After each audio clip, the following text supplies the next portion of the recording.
20 erreurs à éviter en vente. Erreur numéro 1, ne pas aimer la vente. Erreur numéro 1, ne pas aimer la vente. Si vous n'aimez pas la vente, vous n'allez pas pouvoir vendre. Erreur numéro 2, ne pas connaître son segment de marché. Est-ce que tu es sur le B2B, le B2C, le B2G? Tu dois connaître ton segment de marché. Erreur numéro 3, avoir des préjugés sur le client. Lui, il n'a pas l'argent. On connaît ceux qui payent. Souvent, il y a des gens que tu négliges, tu penses qu'ils sont rien. Mais ceux qui ont l'argent, en fait, ils peuvent payer des choses. Tu te dis, il a négligé l'argent, il a l'argent. Hein. Ne négligez pas quelqu'un sur la base de son apparence. Il y a des gens, vous voyez, ils ne causent pas. D'autres, ils regardent vos statuts, comment pas. Vous pensez qu'ils n'ont pas l'argent. Souvent, ils observent, ils sont chercher l'argent pour venir payer. Donc, ne négligez personne. Parlez plus qu'écoutez. Parlez plus qu'écouter. Bon, ça va un peu. Arrêtez ça. Écoutez un peu.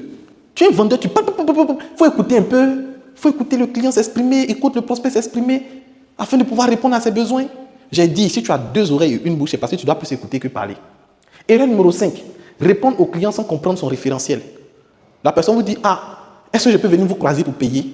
Quand la personne dit ça, ce n'est pas parce qu'il a tellement envie de se déplacer. C'est parce qu'il estime qu'il n'a pas confiance. Donc, quand la personne te dit ça, c'est pour que tu puisses encore plus rassurer la personne. Soit en lui montrant ton siège, soit en lui montrant des captures d'autres personnes qui ont déjà payé, soit en lui montrant des témoignages pour qu'il ait confiance. Erreur numéro 6. Aller contre les objections du client. C'est cher, c'est pas cher, c'est cher, c'est pas cher. On ne fait pas ça. Erreur numéro 7. Attribuer ses échecs à quelqu'un d'autre ou au divin. Dieu n'a pas voulu. Hein. Aujourd'hui, là, God n'a pas sciencé. Hein. Donc, s'il n'a pas réussi à vendre, ce n'est pas parce qu'il n'a pas eu de stratégie de vente. Hein. C'est parce que Dieu n'a pas voulu. Et quand vous faites ça, ce n'est pas bon.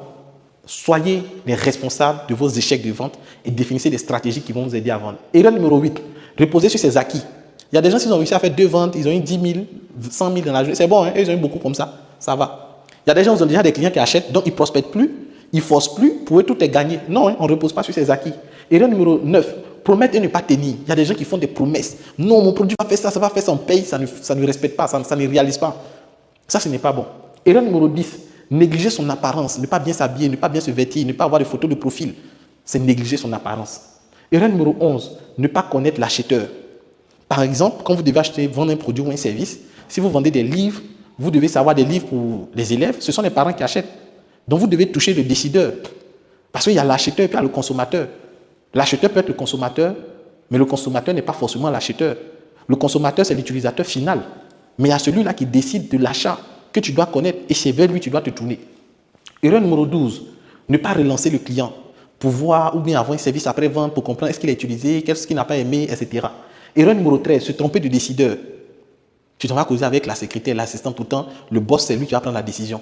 Et puis, c'est l'assistante qui s'en va relayer l'information. Et quand le boss lui pose 2-3 questions, elle ne peut pas répondre puisqu'elle ne maîtrise pas. Donc, au lieu de chercher à prendre un rendez-vous avec le boss, toi, tu délègues tout à l'assistante qui s'en va reformuler ce que tu as dit. On rentre dans ce qu'on appelle le téléphone arabe. Le téléphone arabe nous dit quoi? Au fur et à mesure qu'une information passe de bouche à oreille, elle se détériore. Comme on le dit, toute reformulation est trahison.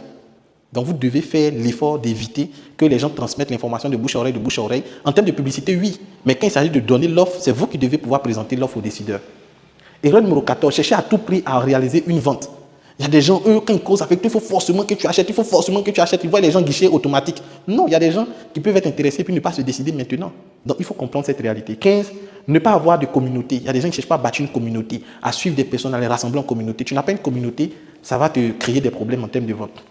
Ne pas faire une bonne découverte. Quand vous ne faites pas une bonne découverte, vous aurez du mal à fidéliser les clients. Erreur numéro 17, ne pas avoir de base de données clients. On l'a vu, c'est important pour pouvoir fidéliser les clients. Publier des visuels de mauvaise qualité, flous, mal cadrés, sans branding. Ça, ce n'est pas bon. Erreur numéro 19, manquer de régularité dans les publications, ne pas poster régulièrement.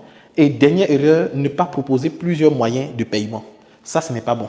Donc, voici un peu ce que je voulais partager avec vous, avec toi, dans ce programme de formation sur la vente. C'est un programme assez dense. Je t'invite à révisiter chaque élément que nous avons vu, à me poser des questions si tu as des difficultés à tel ou tel niveau. Dans le prochain module, nous allons parler du marketing digital. On va parler du numérique, on va parler du digital avec les outils qui vont t'aider à mieux vendre.